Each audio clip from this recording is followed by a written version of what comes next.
جی السلام علیکم جی. آج قاری محبوب انجم صاحب ہمارے ساتھ ہیں جی. اور یہ آج کل جی قاری صاحب بہت ایشو بنا ہوا ہے جی مولانا تاج محمد صاحب والا جو مانسیرے والا ہے, تو آپ کی اس بارے میں کیا رائے ہے جی؟ یہ اس ایشو سے پہلے نا میں تھوڑا سا نا آپ کو بیک گراؤنڈ پر لے جاؤں نا جی. کہ آپ دیکھیں دنیا میں نبیوں کی جماعتوں کے جو سب سے مخلص لوگ ملے نا وہ حضور صلی اللہ علیہ وسلم کو ملے, صحابہ کرام. بے شک. یہ اللہ کا نا نظام قدرت ہے, یعنی یہ یونیورسل ٹروتھ ہے کہ جیسے ہر چیز کو فنا ہے نا, اسی طریقے سے یہ جو کوئی بھی بات چلتی ہے نا اس میں بھی عروج اور زوال رہتا ہے. اسلام آیا, اسلام آنے کے بعد صحابہ نے اسلام کے اوپر محنت کی, تو صحابہ محنت کرتے کرتے حضرت عمر رضی اللہ عنہ کے, حضرت عثمان رضی اللہ عنہ کے دور تک پوری دنیا میں اسلام پھیلتا گیا. جی. اب اگر غور کریں نئے لوگ مسلمان ہوئے, صحابہ وہی تھے, لیکن پھر وہ دور شروع ہو گیا آزمائش کا, جس کو ہم فتنہ کہہ لیں, آزمائش کہہ لیں, امتحان کہہ لیں. اور جو ترقی اسلام کی پوری دنیا میں ہو رہی تھی, فتوحات ہو رہی تھی, ساری دنیا فتح ہو رہی تھی, وہ فتوحات رک گئیں ساری دنیا میں, اور آپس کے اختلافات بڑھنے شروع ہو گئے, اور اتنے بڑے کہ صحابہ ایک دوسرے کے خلاف میدان میں آ گئے. حضرت علی رضی اللہ عنہ کے خلاف امیر معاویہ, اور یہ جو سارا ماحول, باقی تاریخ پڑھی ہوئی ہے اگر آپ نے. تو یہ نا بیسیکلی تو ہم یہ سمجھے کہ یہ سب اللہ کا حکم ہوتا ہے. بے شک. اور اس کی طرف سے یہ سارا امتحان ہوتا ہے, آزمائش ہوتی ہے, کیونکہ کسی چیز کو بھی ہمیشہ سدا بار عروج نہیں ہے. بالکل ایسے ہی. تبلیغی جماعت جیسا کوئی بھی محنت کرنے والی تنظیم, جماعت اور اس طرح کا کوئی بھی اس زمانے میں, یہ بہت بڑی نعمت ہے یہ جو تبلیغی جماعت کا وجود ہے ہمارے یہاں. لیکن آپ کو پتہ ہے کہ ہر چیز کی عروج کی بھی ایک لمٹ ہے, اور اس کے بعد پھر وہ کاموں کے اندر لوگ تبدیل ہوتے ہیں, پہلے والے لوگ چلے جاتے ہیں. تو حاجی عبدالوہاب صاحب کے جانے کے بعد پھر ایسی جماعت کے اندر وہ چیزیں دھڑ بندی شروع ہوئی, اور ذاتی پسند ناپسند شروع ہوئی. تو یہ موضوع, ہم تو ہیں بڑے کمزور لوگ, چھوٹے لوگ, ادنا لوگ, گناہ گار لوگ, ہمارے زبان سے تو اس کے اوپر ڈیبیٹ کرنا ممکن نہیں ہے. لیکن میں تھوڑا سا صرف جو لوگ تھوڑے سے کنفیوژن کے شکار ہیں نا, میں ان کو بیسیکلی یہ فتنہ, یہ جو ہے نا, یہ جیسے صحابہ کو آزمائش میں ڈالا گیا, تو جماعت بھی اس وقت آزمائش میں آ گئی ہے. وہ ہم جیسے نااہل لوگ کچھ آ گئے درمیان میں, کچھ نئے مشورے دینے والے آ گئے. تو ذاتیات جب کسی چیز میں آ جاتی ہے نا مقصد سے زیادہ, تو پھر چیزیں جو ہے نا گڑبڑ ہو جاتی. تو مانسیرہ میں جو مولانا طارق جمیل صاحب گئے ہوئے تھے, اگر وہ ان کو بیان کرنے دیتے تب بھی جماعت میں کوئی فرق نہیں ہونا تھا. بالکل ایسے. ٹھیک ہے. وہ چونکہ یہ جو مشیر ہوتے ہیں نا, حضرت علی رضی اللہ عنہ سے کسی نے پوچھا نا کہ پہلے حضرت عمر رضی اللہ عنہ کے دور میں اتنے فتوحات ہوئی, حضرت ابو بکر رضی اللہ عنہ کے دور میں ہوئی, تو اور آپ حالانکہ وہ آپ سے مشورہ لیتے تھے, اور آپ ان میں سب سے زیادہ صاحب علم تھے, علم کا دروازہ آپ کو کہا گیا ہے, تو آپ کے دور میں سارے فسادات اور جھگڑے اور اختلافات. تو انہوں نے ایک بڑا خوبصورت جواب دیا, وہ تاریخ میں سب کو پتہ ہے, انہوں نے کہا کہ ان کے مشیر ہم تھے اور میرے مشیر تم لوگ. کیا بات, بے شک بے شک. تو یہ جو مشیر ہوتے ہیں نا, کاؤنسلنگ کرنے والے, مشورہ دینے والے, نئی رائے دینے والے, یہ نہ کر لیں, ایسا نہ ہو جائے, یہ ڈرا دیتے ہیں. ہمارے جو اکابرین ہیں نا وہ بالکل ٹھیک ہے, لیکن ان کو جو نئے لوگ مشورہ دینے والے ہوتے ہیں نا, وہ ان کو کنفیوز کرتے ہیں. جی بالکل ایسے. وہ پریورٹیز دیتے ہیں کہ جی آپ کی اہمیت کم ہو رہی ہے, مولانا صاحب کی بات سارے سنتے ہیں, مولانا صاحب کی اہمیت بڑھ رہی ہے, یہ ایسا نہ ہو جائے, ویسا نہ ہو جائے, ایسے. چونکہ پیچھے ان سب کے پیچھے, ہمارے سب کے پیچھے بھی شیطان لگا ہوا ہے. اب شیطان یہ چاہتا ہے کہ جو چیز ترقی کر رہی ہے نا, اس کو ڈائریکٹ انڈائریکٹ کوئی, کیونکہ شیطان علماء کے اوپر بھی علماء کے انداز میں وار کرتا ہے, دیندار کے اوپر دیندار بن کے وار کرتا ہے. اور تو یہ شیطان کے اپنا طریقہ وار تھا. تو اس نے پہلے ان میں ایسے لوگ جو جماعتوں میں بڑا وقت لگا رہے ہیں, لیکن ہیں نہیں, ان کو وہ تجربہ نہیں ہے, نہ وہ صاحب وہ جو قلب ہیں کہ ان کا دل کی وسعت بہت. یہ جو دل کا چھوٹا ہونا, دل کا بڑا ہونا نا, یہ سارا لب لباب انسان کی زندگی کے نا اس کے اوپر بہت ڈیپینڈ کرتا ہے. میری ماں مجھے کہا کرتے تھے کہ بیٹا جو چھوٹے دل کی عورت ہے نا, یہ بادشاہ خامد کو بھی فقیر کر دیتی ہے, اور جو بڑے دل کی عورت ہوتی ہے نا, یہ فقیر خامد کو بھی بادشاہ بنا دیتی. اور میں نے پھر اس کو اپنی زندگی میں دیکھا کہ میں نے اپنے گھر والے میری بیگم کو جو ہے نا, وہ جب بھی کوئی گھر میں خاندان میں مسئلہ تو وہ ایک ہی بات کہ کوئی بات نہیں ہے, سب آپ جانے, ہمیں اللہ اور دے دے گا. وہ جس عورت کا دل، اور کئی عورتیں چھوٹے چھوٹے برتنوں کی چیزوں کے اوپر لڑ پڑتے یہ میرے جہیز کا، تو دل جب چھوٹا ہو جاتا ہے نا، دل چھوٹا، اس سے کیا ہوتا ہے کہ آپ کی وسعت ختم ہو جاتی ہے، آپ کا دور اندیشی ختم ہو جاتی ہے۔ مشیروں میں کچھ ایسے لوگ پیدا ہو گئے جن کے وسعت قلب چھوٹی تھی، وہ نہیں تھی، انہوں نے چھوٹی چھوٹی بات سے ڈرا کے نا، تو بیسیکلی تو وہ خیر خواہ تھے جماعت کے، مشورہ دینے کا انداز غلط ہو گیا۔ تو مولانا صاحب اگر ان کے ہتھے لگ گئے تھے اتنے قابل ذہین اور سننے والے، تو ان کو چاہیے تھا کہ یہ اس دور کی جو ٹیکنالوجی کا بندہ تھا، پوری دنیا میں فیم والا بندہ تھا، وہ تو دیکھو، وہ تو جماعت میں تو وہ ساری دنیا کے مسلک کو لوگوں کو آنے دیتے ہیں، تو مولانا صاحب کو وہ استعمال کرنے کا انداز بدل لیتے، ٹھیک ہے نا؟ بالکل ایسے ہی ہے جی۔ جیسے میں کہتا ہوں کہ جامع حفصہ کا اٹیک ہوا نا، جامع حفصہ میں وہ تھا نا وہ ڈکٹیٹر، تو اس نے کیا کہ اس نے مارنا پسند کیا۔ اگر کوئی بزنس مین ہوتا تو وہ کوئی ایسا حل نکالتا کہ ایک بھی لاش نہ گرتی اور تھوڑا سا ٹائم زیادہ لگ جاتا، لیکن وہ ساری چیزیں سیٹل ڈاؤن ہو جاتے، ڈائیلاگ پہ آ جاتا۔ تو یہ ہوتا ہے مشورہ دینے والوں کے اوپر نا بڑا ڈیپینڈ کرتا ہے۔ انہوں نے بھی ایسا مشورہ دیا جس سے جماعت کے کتنے سننے والے جو نئے نئے لوگ پڑھے لکھے، doctor, professor, engineer, modern, ultra modern, اور دنیا میں جو اس وقت سوشل میڈیا سے ریلیٹڈ، وہ مولانا صاحب کو سنتے تھے۔ وہ پہلے دھڑا بندی ہوئی مولانا صاحب کو اور یہاں کی انتظامیہ وہ الگ الگ ہو گئی، پھر یہ دھڑا بندی ایک نئی شیطان کی چال جو ہے نا وہ چلی، اور یہ جو ہے نا اس میں اختلافات ہو گیا۔ تو ایک تو یہ امتحان ہے، تو اگر مشورے کے اندر یہ جو بات ہوتی ہے نا کہ ہر ایک کو دیں، اور جو بندہ جتنا قابل ہو اس کا اتنا زیادہ حق بنتا ہے، بالکل ایسے لوگ سنتے ہیں ان کو، جیسا تیسا بھی بندہ ہو نا، اس کے اندر جتنی مرضی دنیا داری ہو، اس کے باوجود اگر اس کی دین کی بات لوگ سنتے ہیں نا، تو اس کو ٹائم دینا چاہیے۔ میں نے مولانا اشرف علی تھانوی رحمۃ اللہ علیہ کا ایک واقعہ سنا، وہ اس نے میرے دل کو نا اپیل بہت کیا۔ اس نے کہا کہ ایک بندہ ہے، وہ اللہ کے راستے میں مال خرچ کرتا ہے، لیکن ہے منافق۔ تو وہ نا اس نے مولانا صاحب نے اس کا ایک جواب دیا، بڑا خوبصورت جواب تھا۔ انہوں نے کہا کہ جتنا بھی اللہ کے راستے میں دکھاوے کے لیے مال خرچ کر رہے ہیں نا، یہ سارے ان کا کہنا یہی نا کہ مولانا صاحب دنیاوی لحاظ سے جو ہے نا بہت آگے ہیں، تو ان کو وہ دوسری طرف جا رہے تھے۔ تو مولانا اشرف علی تھانوی رحمۃ اللہ نے جواب دیا کہ اگر جو تقوی والے لوگ اور چھپ کر اللہ کے راستے میں خرچ کرنے والے لوگ صرف دیں نا اللہ کے راستے میں، اور یہ جو منافق لوگ جو دکھاوے کے لیے دیتے ہیں اور یہ دینا بند کر دیں، تو آدھی سے زیادہ مخلوق بھوکی مر جائے۔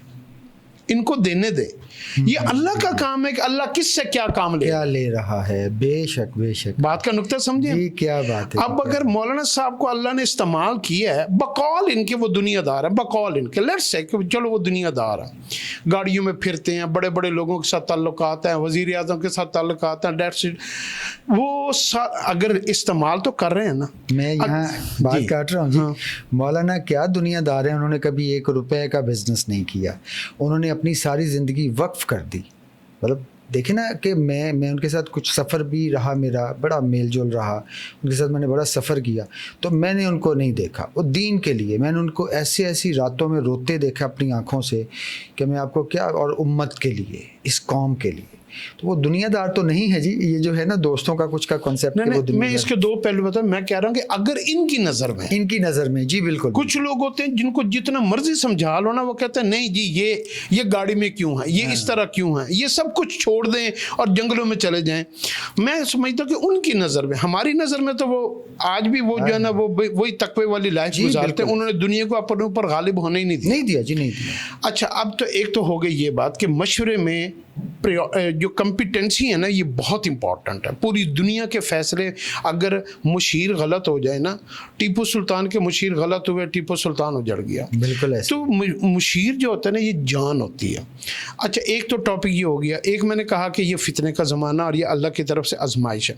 ایک بات میں مولانا صاحب کے اوپر بھی کہنا چاہوں گا جی، بالکل، مولانا صاحب کے اوپر بھی یہ آزمائش کا وقت ہے۔ مولانا صاحب نے اپنی ترقی، بلندی، عزت، وقار اور اس کا اتنا عروج دیکھا ہے۔ اب اس عروج کی بھی ایک لمٹ ہے، اور اس کے اوپر اب مولانا صاحب کی بھی آزمائش کا وقت ہو گیا ہے کہ اب اگر وہ یعنی کئی لوگوں کو ہو سکتا ہماری بات اختلاف ہو، لیکن میرا ایک نقطہ نظر ہے کہ ہو سکتا ہے کئی لوگ مولانا صاحب کی میری اس بات سے اتفاق نہ کریں، اتنا عروج مولانا صاحب کو مل گیا ہے کہ اب اس کی زکوٰۃ بنتی ہے۔ اب اللہ نے دیکھنا ہے کہ اگر تو تمہارا عروج میرے لیے تھا تو تم میری خاطر، اگر تمہیں انہوں نے جلسہ گاہ سے بیان نہیں کرنے دیا، تمہیں وہاں سے انہوں نے کہا چلے جاؤ، تمہیں جماعت سے نکال رہے ہیں، تو تم چپ کر کے کیا کرتے ہو؟ گلے شکووں کی طرف آتے ہو، اپنی جو ہے نا اپنی کوالٹی اور اپنی قابلیت کی تعریفیں کرتے ہو، اور یہ کرتے اور وہ کرتے، اور یہ سمجھتے ہو کہ میرے بغیر کام نہیں چل سکتا۔ اب یہ ان کے امتحان کا وقت ہے۔ جیسے خالد بن ولید رضی اللہ عنہ جب فتوحات کرتے گئے اور یہ ایک پیمانہ بن گیا کہ جس جنگ میں خالد بن ولید ہوں گے وہ جنگ کو بھی کوئی ہار ہی نہیں سکتا، بالکل ایسے، اور اوپر سے اللہ نے ان کو تلوار کہا ہوتا کہ یہ اللہ کی تلوار ہے۔ تو حضرت عمر رضی اللہ عنہ کو اس بات کا احساس ہوا کہ یہ تو اللہ کی طرف سے فتح لوگ گن ہی نہیں رہے، یہ تو خالد بن ولید کی طرف فتوحات جا رہی ہیں۔ انہوں نے جو ہے نا ایسا کڑوا پورے لوگوں کے مزاج کے خلاف فیصلہ کیا، اور انہوں نے حضرت ابو عبیدہ بن جراح رضی اللہ تعالیٰ عنہ کو خلیفہ بنایا، سپہ سالار بنایا، اور کہا کہ تم جو ہے نا وہ ان کے متحد لڑو گے۔ انہوں نے ان کا خط دیکھا تو انہوں نے ایک فکر کہا جی کہ آج رات کی جو جنگ ہے نا اس کو ہونے دیں، صبح آپ جو ہے نا امیر اور میں آپ کا جو ہے نا، اور امیر آپ بھی ہیں، لیکن اب اس بات کو پھیلائیں نہ، تاکہ جو ہماری ساری پلاننگ تیاری اور ہمارا جو صبح، تو وہ انہوں نے بات بڑی مناسب تھی، انہوں نے اس بات کو مان لیا، اور یوں بغیر اور انہوں نے کہا جی کہ میں پہلے بھی اللہ کے لیے لڑتا تھا، آپ کے نیچے لڑوں گا، میں پھر بھی اللہ کے لیے لڑوں گا۔ تو یہ نا کبھی کبھی امتحان کا وقت آتا ہے جو دل کے اوپر ضرب لگتی ہے، تو یہ مولانا صاحب کے بھی امتحان کا وقت ہے، اور یہ اکابرین کے بھی امتحان کا وقت ہے کہ انہوں نے ایک بندہ جو تبلیغ کی پہچان بنا اس کو ایویلیویٹ کیا نہیں کیا، اس کو امپورٹنس دی نہیں دی، قربانیوں کی قدر کی نہیں کی۔ تو یہ جو بالکل نئے لوگ آتے ہیں تو یہ ایک سارا ایک آزمائش کا وقت ہے، لیکن ہم نے بڑے بزرگوں سے سنا ہے کہ جو ہمارے جیسے عوام لوگ ہیں نا، ان کو کہا گیا ہے کہ صحابہ کے درمیان میں جو فتنہ کھڑا ہوا اور بعد میں امت کے بڑے بڑے اولیاء اللہ کے درمیان آزمائشیں آئیں، جو عام امتی ہے نا اس کا حق نہیں بنتا کہ وہ آ کے چند لفظوں میں ان کو برا کہہ دے یا ان کو برا کہہ دے، اور اپنی طرف سے کوئی نئی رائے اور اختلافات کو ایک نئی شکل دے کر تو امت کو مزید ڈسٹرب کر دے۔ تو اس لیے ہم یہ سمجھتے ہیں کہ اختلاف رائے ضرور ہے۔ تو مولانا صاحب اپنے انداز میں بالکل ٹھیک ہیں، وہ اپنے انداز میں ٹھیک ہیں، غلط فہمی ہیں ویری سونر لیٹر وہ ختم ہو جائیں گی، لیکن آزمائش دونوں پہ چل رہی ہے۔ تو یہ ہے میرا نقطہ۔ بالکل ٹھیک ہے۔ آپ مجھے بتائیں کہ میں نے آپ کے بارے میں سنا ہے کہ آپ نے مولانا صاحب کے ساتھ بڑا وقت گزارا ہے۔ جی میں نے کہا، تو جو مولانا صاحب کے ساتھ آپ نے وقت گزارا ہے، آپ اس کے بارے میں بتائیں کہ آپ مولانا صاحب کو جو قریب سے جانتے ہیں، آپ اپنا کوئی مشاہدہ ہے تو وہ بتائیں۔ سر مولانا محسن انسانیت ہے جی، اس وقت وہ مطلب میں نے ان کے ساتھ بڑا وقت گزارا، بڑا سفر کیا، تو ان کا بڑا مجاہدہ ہے جی، ان کی بڑی قربانی ہے۔ وہ ایک رئیس خاندان سے ہیں، ان کے پاس جتنا مال و دولت ہے ماشاءاللہ، ان کو کوئی ضرورت نہیں تھی، لیکن انہوں نے اپنے آپ وقف کیا۔ کوئی زندگی میں ایک پینی کا کاروبار، وہ ایک دفعہ چھوٹا سا ایک فصل کے لیے انہوں نے، کپاس کی فصل لگی تھی یا کسی اور چیز کی، وہ انہوں نے کوئی توجہ دی کچھ دنوں کے لیے، اور اس میں بھی کوئی نقصان ہونے لگا تو اللہ نے ایک راستہ نکالا اور ان کا نقصان نہیں ہوا۔ تو انہوں نے کبھی کاروبار نہیں کیا، لیکن ان کا بڑا مجاہدہ ہے جی، ان کا بڑا مطلب میں سمجھتا ہوں کہ بہت بڑی ان کا احسان ہے امت پہ۔